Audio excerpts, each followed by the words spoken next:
Okay, ഇനി നമ്മൾ discuss ചെയ്യാനുള്ള 15 ക്വസ്റ്റ്യൻസ് ജോഗ്രഫിയിൽ നിന്നാണ്.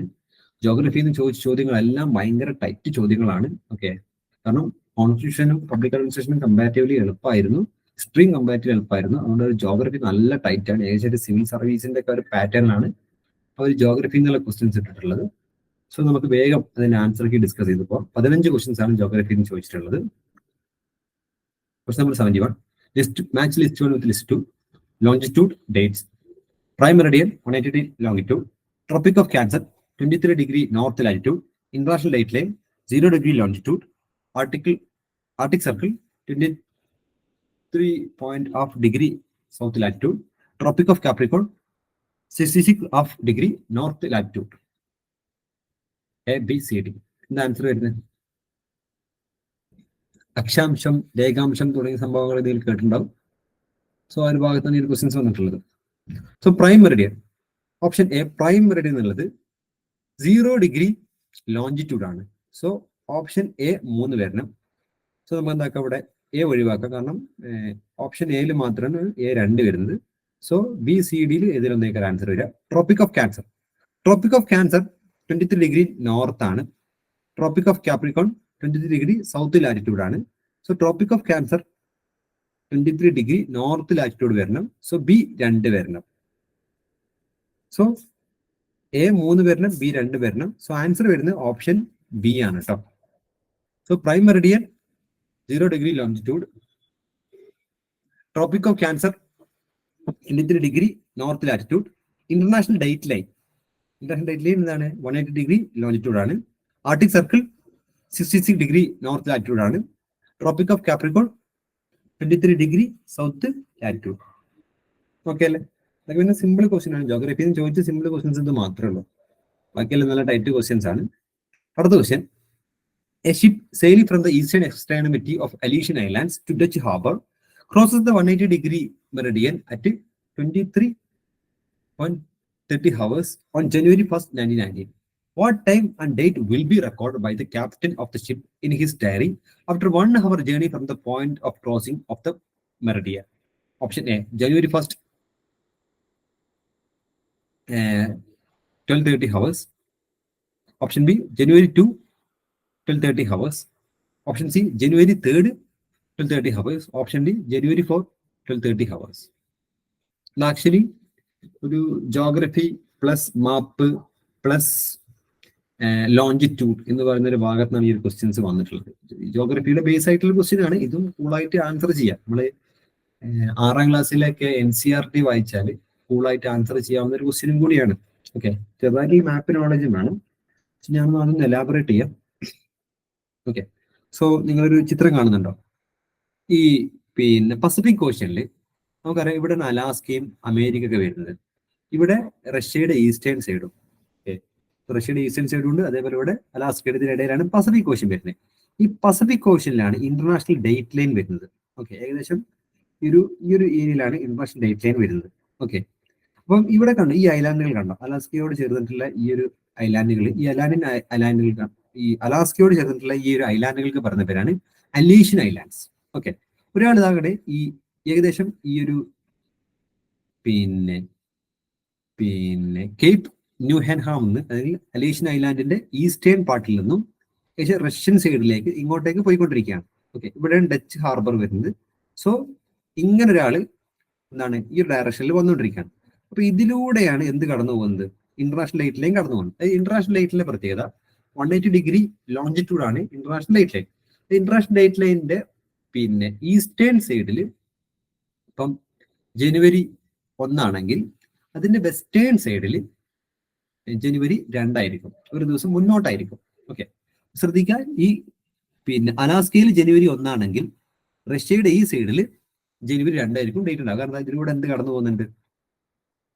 ഇന്റർനാഷണൽ ഡേറ്റ് ലൈൻ കടന്നു പോകുന്നുണ്ട്. അപ്പൊ ഇന്റർനാഷണൽ ഡേറ്റ് ലൈനിന്റെ പിന്നെ ഈസ്റ്റേൺ സൈഡിനേക്കാളും ഒരു ദിവസം മുന്നോട്ടായിരിക്കും വെസ്റ്റേൺ സൈഡിൽ ഉണ്ടാവും. അപ്പൊ ഇത് അലാസ്കയിൽ ജനുവരി 1 ആണെങ്കിൽ റഷ്യയിൽ ജനുവരി 2 ആയിരിക്കും. അപ്പൊ ഇവിടെ ചോദ്യം, അലാസ്കയിൽ നിന്ന് പുറപ്പെട്ട ഒരു നാവികൻ, ഓക്കെ, അദ്ദേഹം കപ്പലിൽ പോവാണ്, അദ്ദേഹം ഇന്റർനാഷണൽ ഡേറ്റ് ലൈൻ ക്രോസ് ചെയ്തു.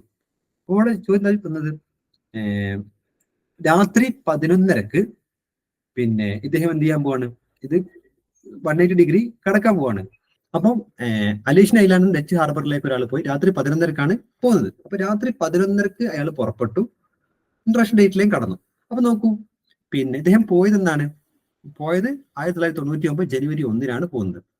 അപ്പം കാര്യം ശ്രദ്ധിക്കണം, ഇദ്ദേഹം അലാസ്കയിൽ നിന്ന് പോവാണ്, റഷ്യയിലേക്ക് പോവാണ്, ഈ ഒരു ഡയറക്ഷനിൽ ഇങ്ങനെ പോയിക്കൊണ്ടിരിക്കുകയാണ്. അപ്പൊ രാത്രി 11:30 ദിവസം 1999 ജനുവരി 1 ഡേറ്റ്. അപ്പൊ അലാസ്കയിൽ ജനുവരി 1 റഷ്യയിൽ ജനുവരി 2 അല്ലെ? അലാസ്കയിൽ പിന്നെ രാത്രി 11:30, സമയം രാത്രി 11:30, ഡേറ്റ് ജനുവരി 1. അപ്പൊ അതേസമയം റഷ്യയിൽ എത്രക്കാരം സമയം ഉണ്ടാവുക?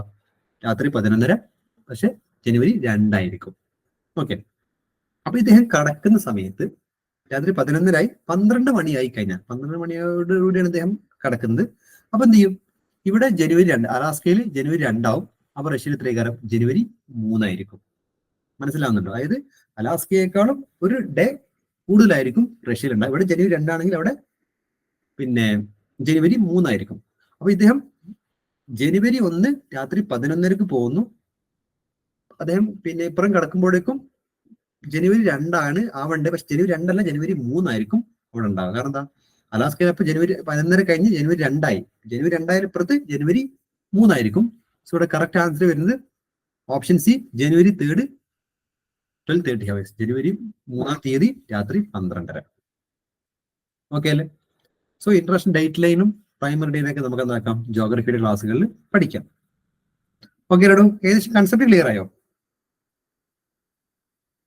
അതായത് വ്യക്തമായി പറഞ്ഞാൽ ഈസ്റ്റേൺ സൈഡിൽ നിന്നും വെസ്റ്റേൺ സൈഡിലേക്ക് പോകുന്നതോറും സമയം കൂടിക്കൊണ്ടേയിരിക്കും എന്നുള്ളൊരു കൺസെപ്റ്റ് ഉണ്ട്. ഓക്കെ, നമുക്ക് പുറകെ ആധികാരികമായിട്ട് പഠിക്കാം. മുന്നോട്ട് പോവാം. അടുത്ത 71ാമത്തെ question. The karst topography is characterized by the formation of stalactite and stalagmites. Reason: solution is a dominant process in the development of landforms in karst region. Option A, both A and R true, but R is the correct explanation of A. B, both A and R true, but R is not the correct explanation of A. C, A is true, but R is false. D, A is false, but R is true. ഈ cast നമുക്ക് ജോഗ്രഫിയിൽ തന്നെ പഠിക്കാനുള്ള പ്രധാനപ്പെട്ട ടോപ്പിക്കാണ്. Land forms എന്ന് പറയുന്ന ഒരു complicated ആയിട്ടുള്ള ടോപ്പിക് പഠിക്കാറുണ്ട്. അപ്പം പല ടൈപ്പ് ലാൻഡ് ഫോംസുകളുണ്ട്. ഓക്കെ, അത് ലാൻഡ് ഫോംസ് ആണ് കാസ്റ്റ് ടോപ്പോഗ്രഫി. ഈ കാസ്റ്റ് ടോപ്പോഗ്രഫി എന്ന് പറഞ്ഞാൽ നമ്മുടെ കാസ്റ്റ് ടോപ്പോഗ്രഫി എന്ന് പറഞ്ഞാൽ നമ്മളെ മറ്റേ മെഴുകുന്നില്ല, നമ്മളെ ഒരു വെള്ളപ്പൊടി ഇല്ലേ, കുമ്മായം. ഓക്കെ, കുമ്മായത്തിന് മറ്റൊരു പേരാണ് എന്ത്?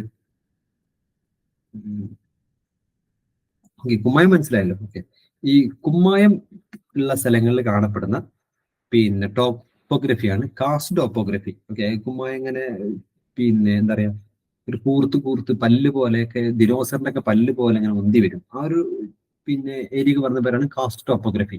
ഓക്കെ, സോ അവിടെ സ്റ്റാലക്ടൈറ്റും സ്റ്റാലഗ്മൈറ്റും പോലെയുള്ള ഇങ്ങനെ വലിയ പിന്നെ എന്താ പറയാ, ദിനോസറിന്റെ പല്ലുകൾ പോലെയുള്ള ഒരു ടോപ്പോഗ്രഫി ഉടലെടുക്കും. അതിന് പറഞ്ഞ പേരാണ് സ്റ്റാലക്ടൈറ്റും സ്റ്റാലഗ്മൈറ്റും. അപ്പം കാസ്റ്റ് ടോപ്പോഗ്രഫി ഏരിയാസിൽ കാണപ്പെടുന്ന സാധനങ്ങളാണ് സ്റ്റാലക്ടൈറ്റും സ്റ്റാലഗ്മൈറ്റും. ഓപ്ഷൻ എ ശരിയാണ്. അതേപോലെ തന്നെ ഈ കാസ്റ്റ് റീജിയനിൽ ഈ കുമ്മായം എന്ത് ചെയ്തിട്ടുണ്ട്, പിന്നെ വെള്ളത്തോട് അലിഞ്ഞു ചേർന്നിട്ടാണ് ഈ ഒരു പ്രതിഭാസം ഉണ്ടാവുന്നത്.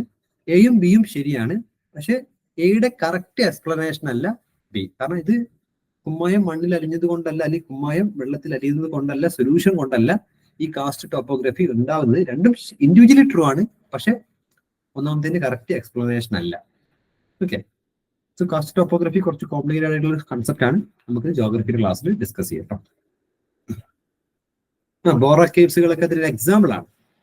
ഓക്കെ, ഈ സ്റ്റാലഗ്മൈറ്റും നിങ്ങൾ ജസ്റ്റ് ഒന്ന് ഗൂഗിൾ ചെയ്താൽ മതി. സ്റ്റാലക്ടൈറ്റ് സ്റ്റാലഗ്മൈറ്റ് എന്ന് ഗൂഗിൾ ചെയ്ത് കഴിഞ്ഞാൽ നിങ്ങൾക്ക് ടോപ്പോഗ്രഫി കാണാൻ പറ്റും. ഓക്കെ, നമ്മുടെ കുമ്മായം അടിഞ്ഞു കൂടുന്ന സ്ഥലത്താണ് ഒരു പിന്നെ ജോഗ്രഫിയിൽ ഏരിയ കാണാൻ കഴിയുക. ഓക്കെ, മുന്നോട്ട് പോവാം. Okay, limestone is very good. Limestone കുമ്മായം അടിഞ്ഞു കൂടിയിട്ടാണ് ഒരു ഏരിയ ഉണ്ടാവുന്നത്. ഓക്കെ, 74ാമത്തെ question. Consider the following statements about roaring forties. They blow uninterrupted in northern southern hemisphere. They blow with great strength and constancy. Their direction is generally from northwest to east in the southern hemisphere. For overcast skies, rain and raw weather are generally associated with them. Which of the statement are correct? 1, 2, 3, option B. 2, 3, 4, option C. 1, 2, 4, option D. 1, 2, 4. Roaring forties.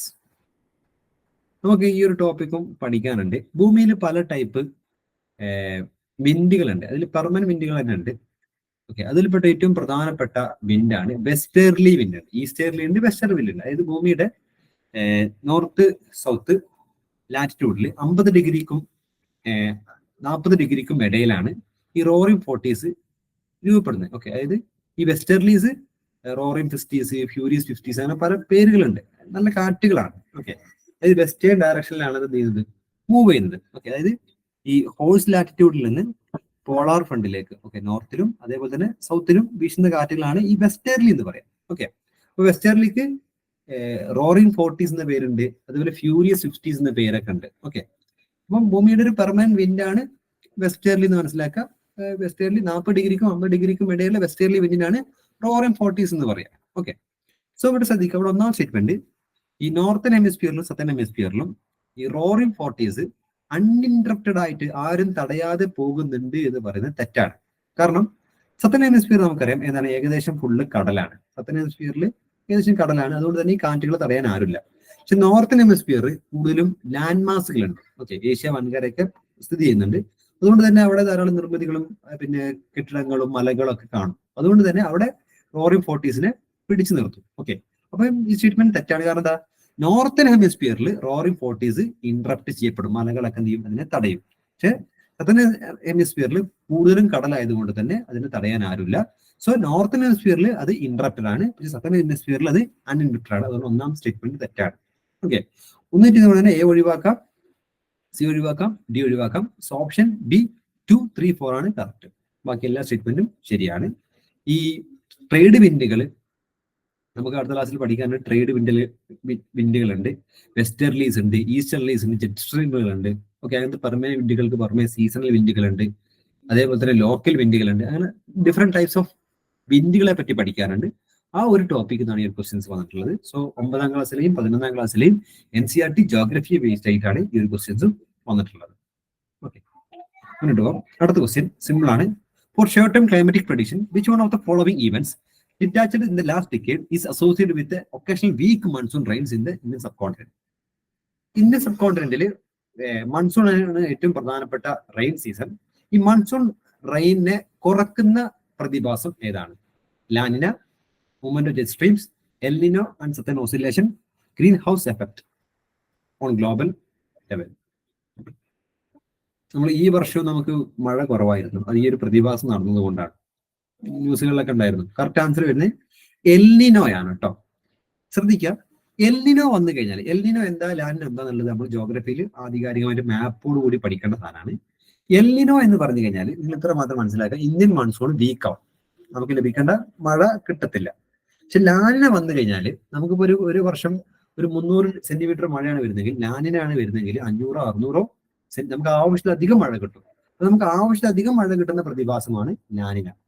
നമുക്ക് വേണ്ടത്ര മഴ കിട്ടാത്ത പ്രതിഭാസമാണ് El Nino. Okay, L നിനോയും അതേപോലെ southern ഓസിലേഷനും മൂലമാണ് എന്താക്കുന്നത്, Indian monsoon week ആവുന്നത്. Okay അല്ലേ? ഇത്ര മാത്രം ഇപ്പൊ മനസ്സിലാക്കിയത്, ബാക്കി നമുക്ക് എന്താക്കാം ക്ലാസ്സിൽ ആധികാരികമായിട്ട് ഡിസ്കസ് ചെയ്യാം. ഓക്കെ, അടുത്ത 76ാമത്തെ question. Consider the following statements regarding earthquakes. എർത്ത്ക്വേക്സുമായി ബന്ധപ്പെട്ടിട്ട് ശരിയായ സ്റ്റേറ്റ്മെന്റ് ഏതൊക്കെയാണ്? The intensity of earthquakes is measured on Mercalli scale. The magnitude of an earthquake is a measure of energy released. The earthquake magnitudes are based on direct measurement of the amplitude of seismic waves. In the Richter scale, each whole number demonstrates a 100-fold increase in the amount of energy released. Choose the correct statement. 1, 2, 3, 2, 3, 4, 1 and 4, 1 and 3. ഈ earthquake ഉണ്ടായാൽ അഥവാ ഭൂകമ്പം ഉണ്ടായാൽ നമ്മൾ അളക്കുന്ന scale ഉണ്ട്. 2 സ്കെയിലുകളുണ്ട് earthquake വന്നു കഴിഞ്ഞാൽ. അതിലൊന്ന് പിന്നെ റിക്ടർ സ്കെയിലാണ്, മറ്റേത് മെർക്കല്ലി സ്കെയിലാണ്. ഈ റിക്ടർ സ്കെയിലിൽ അളക്കുക പ്രധാനമായിട്ടും എർത്ത്ക്വേക്കിന്റെ മാഗ്നിറ്റ്യൂഡാണ്, അതിന്റെ വലുപ്പമാണ് അളക്കുക. ഓക്കെ, ഇത് അളക്കുന്നത് പ്രധാനമായിട്ടും അതിന്റെ അളവ് എന്ന് പറഞ്ഞാൽ 0 മുതൽ 10 പിന്നെ 10 നമ്പർ വരെ ഉണ്ടാവും. 0 മുതൽ 10 വരെ ഉണ്ടാവും. അതിൽ ഏതെങ്കിലും നമ്പർ അതിന്റെ ഒരു ഇമ്പാക്ട് എത്രത്തോളം ഉണ്ടോ അതിനനുസരിച്ച് എന്ത് ചെയ്യും. അപ്പം വലിയ ഇമ്പാക്ട് ഒക്കെ ഉണ്ടെങ്കിൽ 10 ൽ 10 വരെ വരാം, പക്ഷെ അതിന് കുറഞ്ഞുകൊണ്ടേയിരിക്കും. ഓക്കെ, മാഗ്നിറ്റ്യൂഡ് സ്കെയിലിൽ, റിക്ടർ സ്കെയിലിൽ എർത്ത്ക്വേക്സിന്റെ മാഗ്നിറ്റ്യൂഡാണ് നമ്മൾ അളക്കുന്നത്. നേരെ മറിച്ച് മെർക്കല്ലി സ്കെയിലിൽ നമ്മൾ അളക്കുന്നത് എർത്ത് ഉണ്ടാക്കിയ ഡാമേജ് ആണ്, എത്രത്തോളം അതിന് ഇന്റൻസിറ്റി ഉണ്ട്, അതിന്റെ ഷോക്ക് എത്രത്തോളം ഉണ്ട്, അതിൽ എത്രത്തോളം ഡാമേജ് ഇത് വരുത്തിയിട്ടുണ്ട് എന്നുള്ളത് ഇന്റൻസിറ്റി സ്കെയിലാണ് അളക്കുക. അതിൽ മെർക്കലി സ്കെയിലാണ് നമ്മൾ അളക്കുക. മെർക്കലി സ്കെയിൽസിന്റെ അളവ് എന്ന് പറയുന്നത് 1 മുതൽ 12 വരെയാണ്. ഇന്ന് നോട്ട് ചെയ്യണം, മാറിപ്പോയത് കേട്ടോ. റിച്ചർ സ്കെയിൽ മാഗ്നിറ്റ്യൂഡ് അളക്കുക, അത് 0 മുതൽ 10 വരെ. മെർക്കലി സ്കെയിൽ ഇന്റൻസിറ്റി അളക്കുക, അതിന് ഡാമേജിന് അളക്കുക, അത് 1 മുതൽ 12 വരെ. ഓക്കെ, ഇവിടെ ഒന്നാമത്തെ സ്റ്റേറ്റ്മെന്റ് ശരിയാണ്. എർത്ത് ഇന്റൻസിറ്റി അളക്കുന്നത് മെർക്കലി സ്കെയിലാണ്. അതേപോലെ തന്നെ ഒരു എർത്ത് ക്വിക്കിന്റെ മാഗ്നിറ്റ്യൂഡ് എന്ന് പറഞ്ഞാൽ എത്രത്തോളം എനർജി റിലീസ് ചെയ്യുന്നത് ഇതിനെ ഡിപ്പെൻഡ് ചെയ്തിട്ടാണ്, അതും ശരിയാണ്. ദെൻ സീസ്മിക് വേവ്സിനെ അടിസ്ഥാനമാക്കിയിട്ടാണ് എർത്ത് ക്വിക്സിൽ അളക്കുന്നത്, അതും ശരിയാണ്. പക്ഷെ നാലാമത്തെ സ്റ്റേറ്റ്മെന്റ് തെറ്റാണ്. നമ്മൾ റിച്ചർ സ്കെയിൽ കണ്ടല്ലോ, റിച്ചർ സ്കെയിലിനെ പറ്റി എന്താ, എർത്ത് ക്വിക്കിന്റെ മാഗ്നിറ്റ്യൂഡ് അളക്കുക 0 മുതൽ 10 വരെയാണെന്ന് പറഞ്ഞു. അപ്പം 0 മുതൽ 1 നമ്മൾ എത്രത്തോളം എനർജി റിലീസ് ചെയ്യുന്നുണ്ട്. അപ്പം 0 ആണെങ്കിൽ എനർജി റിലീസ് ചെയ്തിട്ടില്ല, 1 ആണെങ്കിൽ എത്രത്തോളം റിലീസ് ചെയ്തിട്ടുണ്ട്, 2 ആണെങ്കിൽ അതിനനുസരിച്ച് എനർജി റിലീസ് ചെയ്തിട്ടുണ്ട്. അപ്പൊ എത്രത്തോളം എനർജി റിലീസ് ചെയ്തു എന്നതിനെ പറ്റിയിട്ടാണ് നമ്മൾ എന്താക്കുക, റിക്ടർ സ്കെയിലിൽ ഓരോ അളവും കൂടുക. അവിടെ ശ്രദ്ധിക്കുക, 1-ൽ നിന്ന് 2 കൂടിയാൽ, ഇവിടെ സ്റ്റേറ്റ്മെന്റ് പറഞ്ഞ് 1-ൽ നിന്ന് 2 കൂടിയ, അല്ലെങ്കിൽ 2-ൽ നിന്ന് 3 കൂടിയ, അതിനർത്ഥം എന്താ, 2-നേക്കാളും 100 മടങ്ങ് പിന്നെ എനർജി കൂടിയിട്ടുണ്ടെന്നാണ് പറയുന്നത്. അല്ലെങ്കിൽ 2-ൽ നിന്ന് 3-ലേക്ക് എത്തിയാൽ 100 മടങ്ങ് കൂടിയിട്ടുണ്ട് എന്നാണ് പറയുന്നത്. അതായത് ഓരോ സ്റ്റെപ്പ് കയറുന്നതോറും 100 മടങ്ങ് എനർജി റിലീസ് ചെയ്യുന്നുണ്ട് എന്നാണ് നാലാമത്തെ സ്റ്റേറ്റ്മെന്റ് പറയുന്നത്. അത് തെറ്റാണ്. കാരണം എന്താ, റിക്ടർ സ്കെയിലിൽ ഒരു സ്റ്റെപ്പ് മുന്നോട്ട് പോയാൽ അതിനർത്ഥം 31% അല്ലെങ്കിൽ 31 മടങ്ങ് എനർജി റിലീസ് കൂടിയതാണ്. അതായത് 2-ൽ നിന്ന് 3-ലേക്ക് പോയാൽ 2-നേക്കാളും 31 മടങ്ങ് എനർജി എന്ത് ചെയ്തിട്ടുണ്ട്, 3-ലുണ്ട്. ഈ 3 4-ലേക്ക് എത്തിയാൽ എന്താണ്, 3-നേക്കാളും 31 മടങ്ങ് എനർജി 4-ലുണ്ട് എന്നാണ് അർത്ഥം. ഓക്കെ, അപ്പൊ 100 മടങ്ങ് എന്നല്ല, 31 മടങ്ങ്. അതുകൊണ്ട് നാലാമത്തെ സ്റ്റേറ്റ്മെന്റ് തെറ്റാണ്. ഇതൊക്കെ NCERT ബേസ് ആയിട്ടുള്ള ക്വസ്റ്റ്യൻ ആണ് കേട്ടോ. സോ 4 തെറ്റിയതോടെ തന്നെ ഓപ്ഷൻ A 1, 2, 3 ആണ് കറക്റ്റ് ആൻസർ വരുന്നത്. Okay, that's all. അടുത്ത 70ാമത്തെ question, volcanic eruptions do not occur in Baltic Sea, Black Sea, Caribbean Sea, Caspian Sea. Volcanic eruptions അഥവാ അഗ്നിപർവ്വത സ്ഫോടനം ഇല്ലാത്ത സ്ഥലം ഏത്? ഇവിടെ കറക്റ്റ് ആൻസർ വരുന്നത് ഓപ്ഷൻ A ബാൾട്ടിക് സീ ആണ് കേട്ടോ. ബാൾട്ടിക് സീയിൽ എന്തുണ്ടാവുന്നില്ല, അവിടെ എർത്ത് സോണുകളോ അല്ലെങ്കിൽ സീസ്മിക് സോണുകളോ ഒന്നുമില്ല, അഗ്നിപർവ്വതങ്ങളൊന്നുമില്ല. അത് ആ ഭാഗത്ത് നിന്ന് ഉണ്ടാവില്ല, വോൾക്കാനിക് എറപ്ഷൻസ് ഉണ്ടാവുന്നില്ല. ഓക്കെ, അടുത്ത 78ാമത്തെ question, assertion A, anticyclonic conditions are formed in winter season when atmospheric pressure is high and air temperature are low. Reason, winter rainfall in northern India causes development of anticyclonic conditions with low temperature. Option A, both A and R true, individually true, but R is the correct explanation of A. B, both A and R true, individually true, but R is not the correct explanation of A. C, A is true, but R is false. D, A is false, but R is true. ഇവിടെ option A ശരിയാണ്, option B തെറ്റാണ്. കാരണം north ഇന്ത്യയിൽ ഈ December സമയത്ത്, winter സമയത്ത് ഒരു rainfall ഉണ്ടാവുന്നുണ്ട്. അത് ഒരു മെഡിറ്ററേനിയൻ പ്രതിഭാസം മൂലമാണ്, മെഡിറ്ററേനിയൻ വിൻഡ് മൂലമാണ് ആ സമയത്ത് ഉണ്ടാവുന്നത്. അത് ആക്ച്വലി ആന്റി സൈക്ലോണിക് കണ്ടീഷൻസ് അല്ല, മറിച്ച് സൈക്ലോണിക് കണ്ടീഷൻസ് ആണ് കൊണ്ടുവരുന്നത്. ഓക്കെ, സോ വിന്റർ സമയത്ത് നോർത്ത് ഇന്ത്യയിലുള്ള മഴ അത് ആന്റി സൈക്ലോണിക് കണ്ടീഷൻസ് മൂലമല്ല, മറിച്ച് എന്താണ്, സൈക്ലോണിക് കണ്ടീഷൻസ് മൂലമാണ്. അത് എന്തുകൊണ്ടുള്ളതൊക്കെ പുറകെ പഠിക്കാം. സോ ഇവിടെ ആൻസർ വരുന്ന ഓപ്ഷൻ സി ആണ്, A is true but R is false. Okay, അടുത്ത 71ാമത്തെ question, the characteristics of cyclone includes. ഒരു സൈക്ലോണിന്റെ പ്രത്യേകതകൾ എന്തൊക്കെയാണ് ചോദ്യം. Air convergence, upliftment of air, centrifugal air flow or circular air motion. Option A 1 and 4, option B 1, 2, 4, option C 1, 2, 3, option D all of these. ഒരു സൈക്ലോണിന്റെ പ്രത്യേകതകൾ എന്തൊക്കെയാണ്? സൈക്ലോണിനെ പറ്റി കുറെ 2-3 ക്വസ്റ്റ്യൻസ് ജോഗ്രഫി പ്രാവശ്യം സൈക്ലോണിനെ പറ്റി തന്നെ വന്നിട്ടുണ്ട്. അത് വളരെ ഇൻഡെപ്ത് ആയിട്ടുള്ള ചോദ്യങ്ങളാണ്. യൂഷ്വലി അങ്ങനെ ജോഗ്രഫി ഇൻഡെപ്തിൽ പഠിക്കാത്ത ഒരാൾക്കൊന്നും ആൻസർ ചെയ്യാൻ പറ്റത്തില്ല. ജോഗ്രഫി ബാക്ക്ഗ്രൗണ്ടിലുള്ള ആളുകൾക്ക് മാത്രമേ അത് ആൻസർ ചെയ്യാൻ പറ്റുള്ളൂ. അതുകൊണ്ട് തന്നെ ഈ ഭാഗത്തുനിന്ന് ആരും അങ്ങനെ സ്കോർ ചെയ്യില്ല. കാരണം അത്ര ടൈറ്റ് ക്വസ്റ്റ്യൻസ് ആണ് ജോഗ്രഫി എന്നൊക്കെ ചോദിച്ചിട്ടുള്ളത്. അപ്പൊ അതുകൊണ്ട് ടെൻഷൻ ആവേണ്ട കാര്യമൊന്നുമില്ല. സോ ഇവിടെ സൈക്ലോണിന്റെ പ്രത്യേകത നമ്മൾ പഠിക്കും. എയർ കൺവേർജൻസ് ഉണ്ടാവും, താഴെ എയർ ഇങ്ങനെ മേലേക്ക് കൊണ്ടുപോകും. സോ എയർ കൺവേർജൻസ് ഉണ്ടാവുന്നുണ്ട്. അപ്ലിഫ്റ്റ്മെന്റ് ഓഫ് എയർ, എയറിനെ മുകളിലേക്ക് കൊണ്ടുപോകുന്നുണ്ട്, ശരിയാണ്. ഓക്കെ, അതുപോലെ സെൻട്രിഫ്യൂഗൽ എയർ ഫ്ലോ ഉണ്ടാവുന്നുണ്ട്, സർക്കുലർ എയർ മോഷൻസ് ഉണ്ട്. ഓക്കെ, അങ്ങനെ സൈക്ലോണിന്റെ ഒരു 8 പ്രത്യേകതകൾ നമുക്ക് പഠിക്കാനുണ്ട്. അതിൽ 4 ഇവിടെ തന്നു എന്ന് മാത്രമേ ഉള്ളൂ. So option D all of these ആണ് കറക്റ്റ് ആൻസർ വരുന്നത്. ഓക്കെ, അടുത്ത 80ാമത്തെ question, consider the following statements. Volcanicity refers to volcanicity എന്ന് പറഞ്ഞാൽ എന്താണ്? All those processes in which molten rock material or magma rises into the crust. 2. The greater bulk of volcanic rocks of the Earth's surface were erupted from the volcanoes. 3. The process of solidification of rock into crystalline or semi-crystalline form from molten rock material after being poured out to the surface. Which is statement you boys are correct? 1, 2, 3, 1 and 2, 2 and 3, 1 and 3. വോൾക്കാനിസിറ്റി എന്ന് പറഞ്ഞാൽ എന്താണ്? ഈ വോൾക്കാനിസിറ്റി എന്ന് പറഞ്ഞു കഴിഞ്ഞാൽ അഗ്നിപർവ്വതങ്ങൾ പുറത്തെത്തി ലാവയായിട്ട് പുറത്തെത്തുക, ആ ഒരു പ്രതിഭാസത്തിന് പറഞ്ഞ പേരാണ് വോൾക്കാനിസിറ്റി. സോ വോൾക്കാനിസിറ്റിയുമായി ബന്ധപ്പെട്ടിട്ട് ശരിയായ സ്റ്റേറ്റ്മെന്റുകൾ ഏതൊക്കെയാണ് എന്നാണ് ചോദ്യം. ഇതും കുറച്ച് നല്ല ടൈറ്റ് ചോദ്യമാണ്. സോ ഒന്നാം സ്റ്റേറ്റ്മെന്റ്, മോൾട്ടൺ റോക്ക് മെറ്റീരിയൽ, അതായത് ഭൂമിക്കടിയിൽ ഈ കല്ലുകള് അതേപോലെ തന്നെ മറ്റു പാറകളൊക്കെ ഭൂമിയുടെ ചൂട് മൂലം ദ്രാവകാവസ്ഥയിലായിരിക്കും. ഓക്കെ, സോ മോൾട്ടൺ റോക്ക് മെറ്റീരിയൽ ക്രസ്റ്റിൽ ഈ അഗ്നിപർവ്വതങ്ങളിലൂടെ ഒക്കെ മുകളിലെത്തിയാൽ അതൊരു വോൾക്കാനിസിറ്റി എന്ന് പറയാം, അല്ലെ? ഭൂമിക്കടിയിൽ ലാവ മേലെത്തിയാൽ എന്താണ്? വോൾക്കാനിസിറ്റിയാണ്. ഒന്നാം സ്റ്റേറ്റ്മെന്റ് ശരിയാണ്. അതേപോലെ തന്നെ വോൾക്കാനിക് ഇറപ്ഷനിലൂടെ, അഗ്നിപർവ്വത സ്ഫോടനത്തിലൂടെ എന്ത് ചെയ്യുക? ഈ സാധനം ലാവ പുറത്തു വരിക. അതേപോലെ തന്നെ ഈ പുറത്തു വന്ന ലാവകള് പിന്നീട് തണുത്തറിഞ്ഞാൽ എന്ത് മാറും? പാറകളായിട്ട് മാറും. സോ അതും എന്താണ്? വോൾക്കാനിസിറ്റിയാണ്. 1, 2, 3 എന്താണ്? വോൾക്കാനിസിറ്റിയുമായി ബന്ധപ്പെട്ടതാണ്. സോ ഓപ്ഷൻ എ 1, 2, 3 ആണ് കറക്റ്റ് ആൻസർ വരുന്നത്. ഓക്കെ അല്ലെ? സോ ഭൂമിക്കടിയിലെ മാഗ്മ ഭൂമിക്ക് പുറത്തെത്തിയാൽ, പർവ്വതങ്ങളിലൂടെ ലാവ പുറത്തെത്തിയാൽ, ഈ ലാവ പുറത്ത് വന്ന് ഇവിടെ തണുത്തുറഞ്ഞു കഴിഞ്ഞാൽ, സോളിഡിഫിക്കേഷൻ വന്നു കഴിഞ്ഞാൽ അതൊക്കെ എന്താണ്? വോൾക്കാനിസിറ്റിയാണ്. സോ ഓപ്ഷൻ എ 1, 2, 3 ആണ് കറക്റ്റ് ആൻസർ വരുന്നത്. ഓക്കെ, ഇനി അടുത്ത ചോദ്യം, ഇതും കുറച്ച് ടൈറ്റ് ചോദ്യമാണ്. Consider the following statements regarding Saharan desert. Sahara മരുഭൂമിയുമായി ബന്ധപ്പെട്ട് സ്റ്റേറ്റ്മെന്റ് പരിഗണിക്കുക. The Saharan dust fertilizes the Amazon rainforest. 2. It provides mineral nutrients for phytoplankton in the Atlantic Ocean. 3. It helped to build beaches across the Caribbean after being deposited for thousands of years. 4. The Saharan Desert do not play any role in determining the intensity of the hurricanes in the Atlantic Ocean. Choose the correct statement. 1 and 2 only, 2 and 3, 1, 2, 4, 1, 2, 3. Sahara മരുഭൂമിയുമായി ബന്ധപ്പെട്ട് തന്നിരിക്കുന്ന statement പരിഗണിക്കുക. ഇതും അത്യാവശ്യം നല്ല tight question ആണ്. Geography ബാക്ക്ഗ്രൗണ്ടിലുള്ള ആളുകൾക്ക് മാത്രമേ ആൻസർ ചെയ്യാൻ പറ്റുള്ളൂ. സോ ഇവിടെ നോക്കൂ, ഇതാണ് ആഫ്രിക്ക. ആഫ്രിക്കയിൽ ഇവിടെ ഈ ഒരു മുകൾ ഭാഗമാണ് സഹാറ മരുഭൂമി. ഇവിടെയാണ് ആമസോൺ റെയിൻ ഫോറസ്റ്റ്. ഓക്കെ, ഇവിടെ ഒന്നാം സ്റ്റേറ്റ്മെന്റ് പറയുന്നത് ആമസോൺ റെയിൻ ഫോറസ്റ്റിന്റെ ഫെർട്ടിലൈസർ ആണ്, അഥവാ വളമാണ് സഹാറ മരുഭൂമി എന്നുള്ളത്.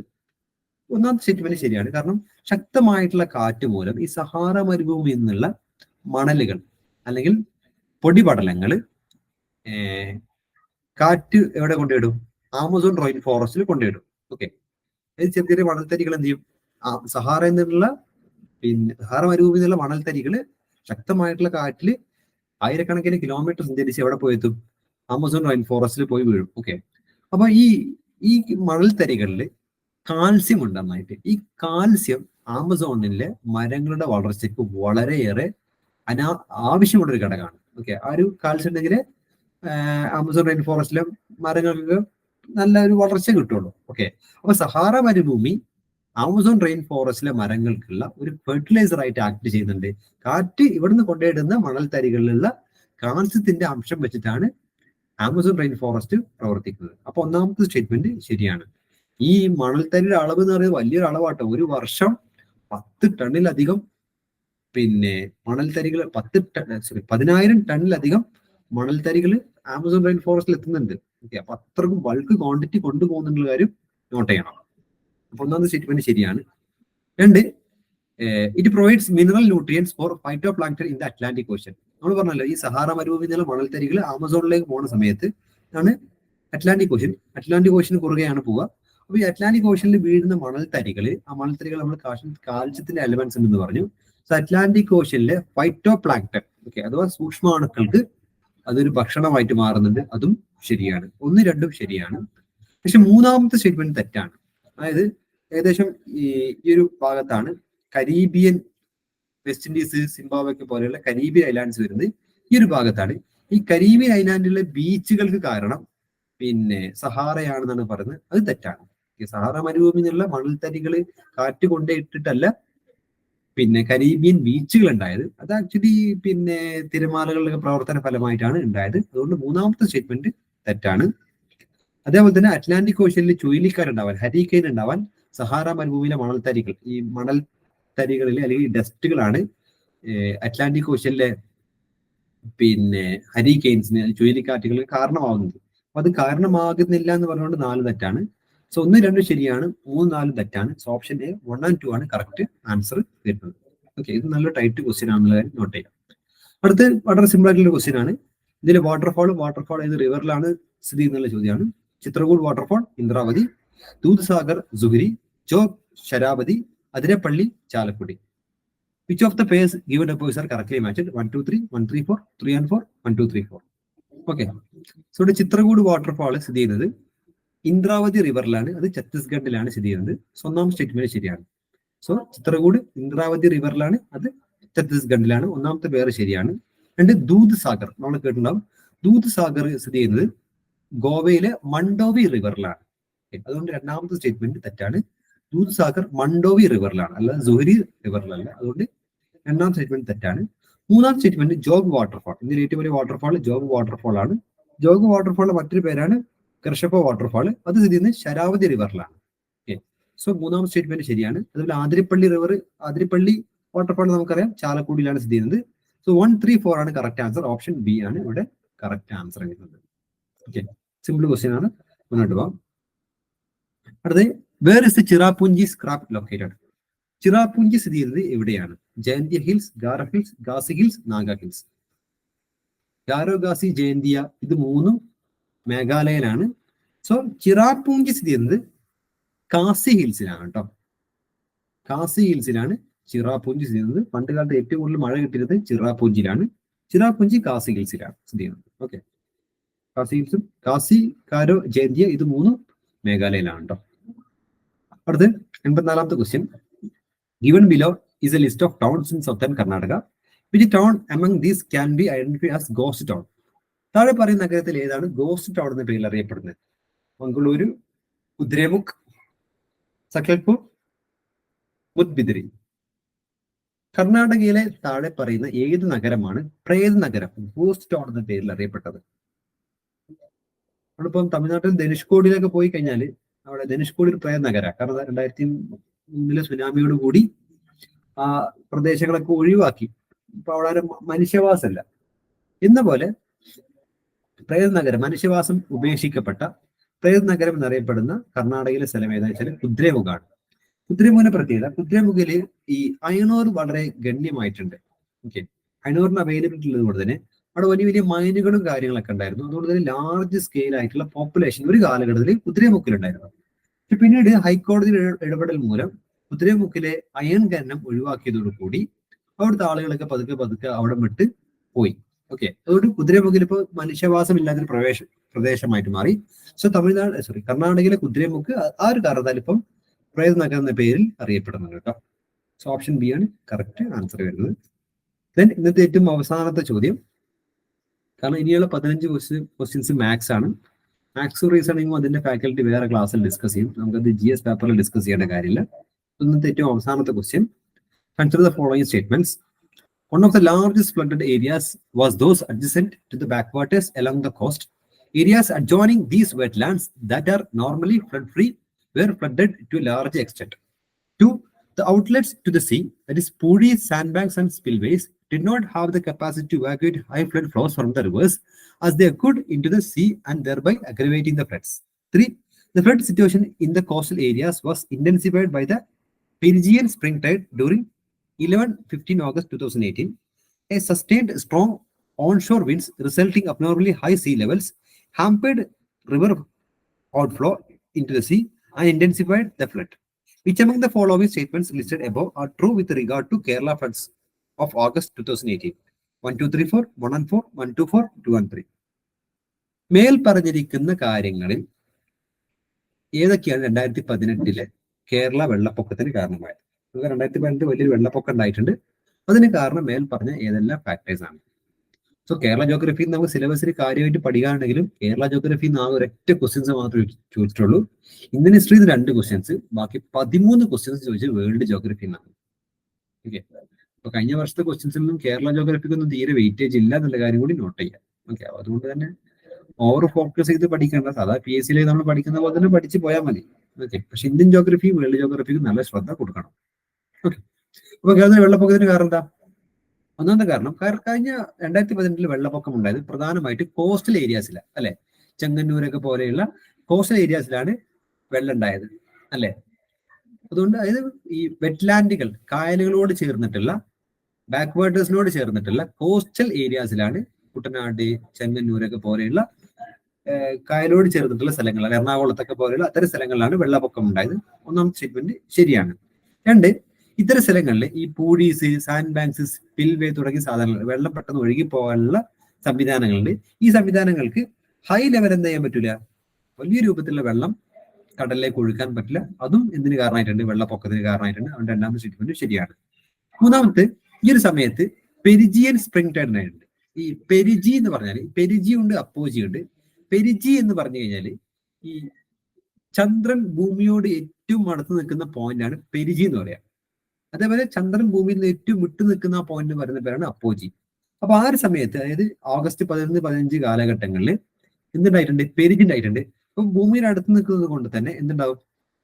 അതിനനുസരിച്ചുള്ള ഒരു ടൈഡ് ഉണ്ടാവും, തിരമാലകൾ അതിനനുസരിച്ച് ഉണ്ടാവും. വലിയ വലിയ ഗണ്യമായിട്ടുള്ള വലിയ വലിയ തിരമാലകൾ ഉണ്ടാവും.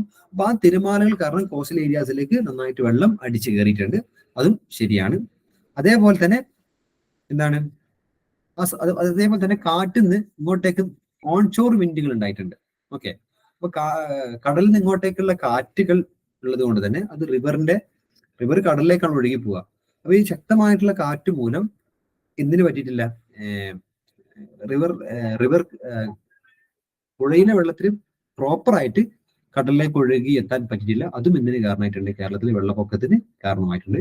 മേൽ പറഞ്ഞിരിക്കുന്ന എല്ലാ കാരണങ്ങളും 2018 വെള്ളപ്പൊക്കത്തിന്റെ കാരണങ്ങളാണ്. So correct answer option A 1, 2, 3, 4. Okay അല്ലേ? ക്ലിയർ അല്ലേ? So that's all for the today. അപ്പം ഇപ്രാവശ്യത്തെ കഴിഞ്ഞ വർഷത്തെ ഒരു ക്വസ്റ്റ്യന്റെ പാറ്റേൺ നോക്കുകയാണെങ്കിൽ ഹിസ്റ്ററികൾ കമ്പാരിറ്റീവ്ലി എളുപ്പമായിരുന്നു. കോൺസ്റ്റിറ്റ്യൂഷൻ ഒരു ആവറേജ് ലെവൽ എന്ന് വേണമെങ്കിൽ പറയാം. പക്ഷെ ജോഗ്രഫി വളരെ ടൈറ്റ് ആയിരുന്നു. ഓക്കെ, ഡിഫിക്കൽട്ട് ടു ആൻസർ ലെവലിലുള്ള ക്വസ്റ്റ്യൻസ് ആണ് അവർ ചോദിച്ചിട്ടുള്ളത്. അപ്പൊ ഈ വർഷവും ചിലപ്പോൾ അത് മാറാം, ചിലപ്പോൾ ഹിസ്റ്ററി ടൈറ്റ് ആവാം, ജോഗ്രഫി എളുപ്പമാവാം, എന്ത് വേണമെങ്കിലും വരാം. പക്ഷെ എല്ലാ ഏരിയയും കവർ ചെയ്തുകൊണ്ടുള്ള ഒരു പഠനമായിരിക്കണം നമ്മുടെ സ്ട്രാറ്റജി. സോ അടുത്ത വീക്കിൽ നമുക്ക് എന്താക്കാം? KS പേപ്പർ ബി ഡിസ്കസ് ചെയ്യാം. അതിനുശേഷമുള്ള വീക്കുകളിൽ നമുക്ക് മോഡൽ ക്വസ്റ്റ്യൻസുകൾ കൂടുതലായിട്ട് ചെയ്യാം. തൽക്കാലം നമുക്ക് വൈൻഡപ്പ് ചെയ്യാം. Let's wind up. Thank you all.